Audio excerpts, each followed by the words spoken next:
And what about your relationship with the public?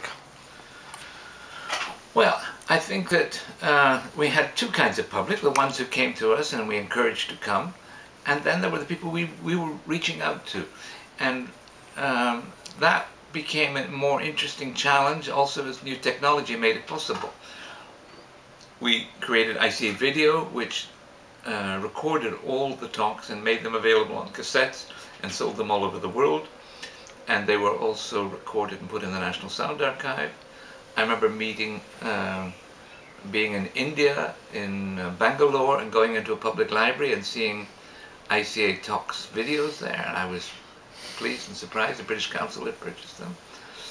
We also created ICA Television and made documentaries for Channel 4.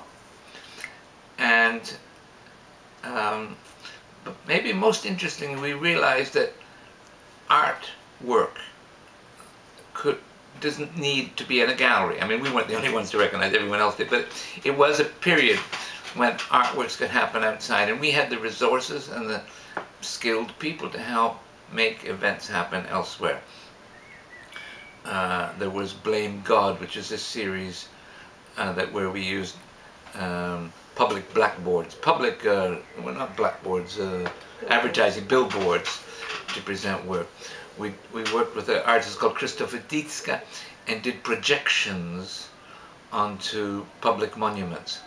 And that was an interesting one because his projections, he wanted to put them onto the statue of the Duke of York, statue of the Duke of Nelson, not Duke of, not Nelson, and statue onto the Albert Memorial. And I had to get permission from the Minister of Parks or something. And he didn't know how to deal with it. And the day before we were going to do a press conference, I told him we were doing a press conference to say that he hadn't even answered my letter. And he said, I will today. And he did. And his answer came back, you cannot do anything on the statue of Duke of York or on Albert Memorial, but you can on Nelson. And I asked why, and he said, well, there are near relatives alive who would object. But on Nelson's column, he projected a Polaris missile. So as you went round Trafalgar Square that night, and for the succeeding nights, you would think there was a Polaris missile in the middle of Trafalgar Square. And I encouraged him to put a little swastika on the top of South Africa House, which he was nervous about doing, but he did, and he did it so elegantly. It looked as if it was made for South Africa House. And in the evening, people wandered around Trafalgar Square wondering what it was all about, and there was no attendance, and there was no gallery people represented there.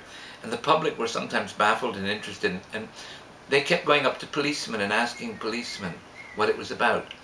And it was engaging to listen to policemen say, yeah, it's art, don't ask me anymore, it's just art. And it wasn't explained to anyone. And in many ways, that was a project I was really impressed by, and I think it was well done. But we also brought theatre companies from Barcelona, like Le Fur de Baus, and put them on in Docklands. A wonderful show called The Power of Theatrical Madness by Jan Fabre.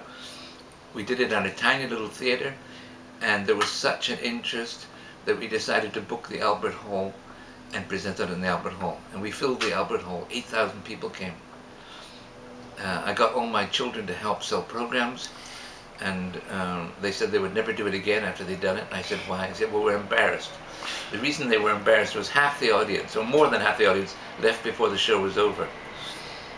We had attempted to do something which was probably not appropriate, and that was to bring a huge audience to something which really most people would find difficult, and it was beyond them. It was not, but it was something that, I mean, I don't say it's a wrong thing to do. I think it was important to do, but it was a bit too avant-garde for most people.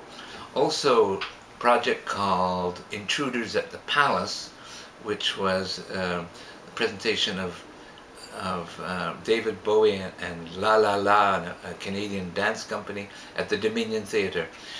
Those projects, using spaces outside the building, found spaces, other spaces, that's carried on today by the two people who are really the architects of it at the ICA, Michael Morris and James Lingwood, they've subsequently formed Art Angel, and they're doing this now monthly, and they're outstanding, certainly the best producers of creative new work in London that I know.